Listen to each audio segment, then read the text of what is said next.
Hi, my name is madi.wick, and for my media intervention proposal, I've decided to discuss the gender divide in kids' clothing. Most popular kids' clothing brands are gendered. This often looks like common gender stereotypes associated with clothing, such as pink for girls and blue for boys. This also might look like when you walk in a department, there's specified sections of clothing for boys and girls with different messages on them, or pictures depicting things that boys are supposed to like and girls are supposed to like due to gender norms. Children's clothing tailored toward boys is often built more for functionality. It's equipped for running, jumping, climbing, etc., while clothing tailored towards young girls is often designed to be pretty, frills, sparkles, overall, and practical for most kids' day-to-day life. The theory that I recognize that most closely addresses the problem with gendered kids' clothing is the theory of social constructionism. According to Khan Academy, social constructionism observes how the interactions of individuals with their society and the world around them gives meaning to otherwise worthless things and creates the reality of society. Social constructs do not have obvious meaning, but they gain meaning when people give meaning to them. So, for example, like discussed previously, a common social construct that fits in with the idea of gendered kids' clothing is related to stereotypes that the belief that blue belongs to boys and pink belongs to girls, and boys are supposed to like blue and green, and while girls are supposed to like red and pink and colors like that. This relates to gender and the color of things, and that is an example of social constructionism in relationship to gendered kids' clothing. The issue of gendered kids' clothing impacts individuals' self-esteem, perceptions, and actions. Gendered kids' clothing reinforces gender stereotypes, such as girls should be creative and boys should play sports. Girls are interested in dolls and trucks. Dolls and boys are interested in trucks, stuff like that. Stuff like boys shouldn't wear dresses and other gender stereotypes. Some examples of these stereotypes include a study at Kenyon College in 2012, where researchers found that adults believed fifth graders who wore more scandalous clothing were less intelligent and capable than those who wore more childish clothes. This just goes to show the impact that can be made just by deciding what to put on your body and what to wear, and the stereotypes and social constructs that come along with that. Another study in the Journal of Social Behavior and Personality, published in 2006, found that ballerinas who wore tights and leotards had lower self-esteem and worse perceptions about their bodies than those who wore more comfortable clothing and looser fitting clothes.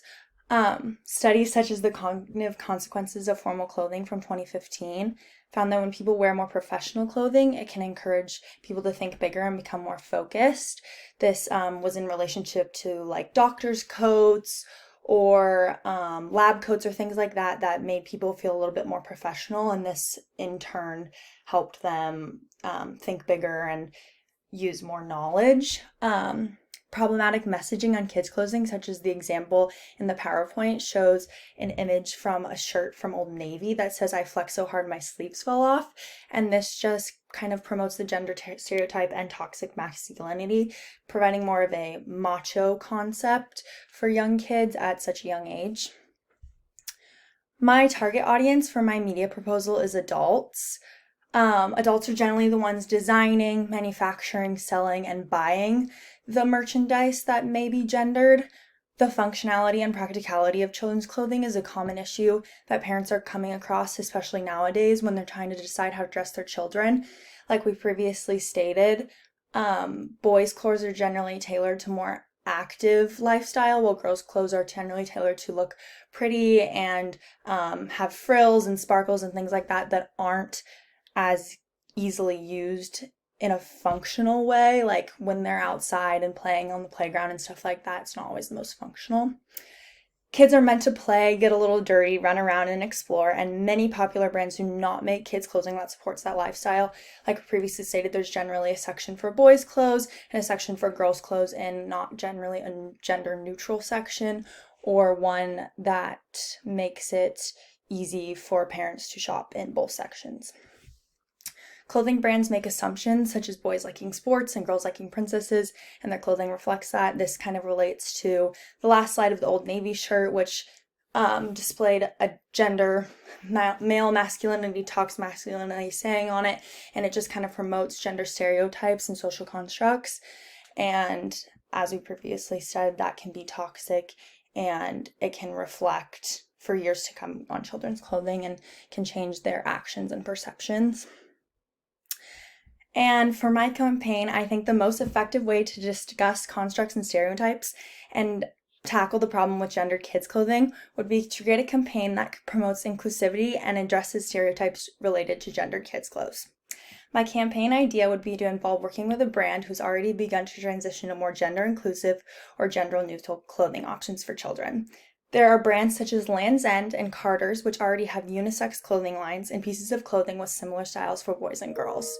An example of this is Carter's transition to pants for boys and girls with the same knee padding in it, which makes it a little bit easier for kids to get a little rough, play on the playground, and not get hurt.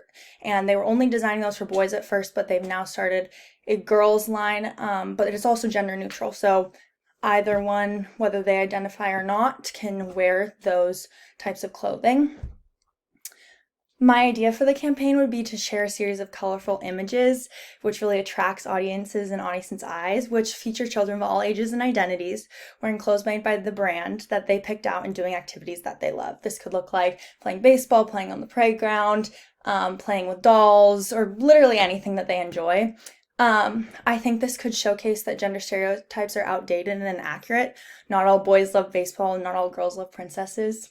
The campaign would take place on social media platforms such as Instagram and Facebook and feature the campaign image and short bio about the child, a few fun facts about them, and showcase their individuality. According to Forbes, social media advertising is effective for engagement and building relationships with consumers. Brands who aim to change their image also find social media as a powerful tool for introducing new sides of their brand. This ties in closely to social constructionism and the idea that things are assigned meaning. If we can change people's perceptions about gender stereotypes and social constructs surrounding kids' clothes, we can give new meaning to those stereotypes and social constructs. Thank you for listening.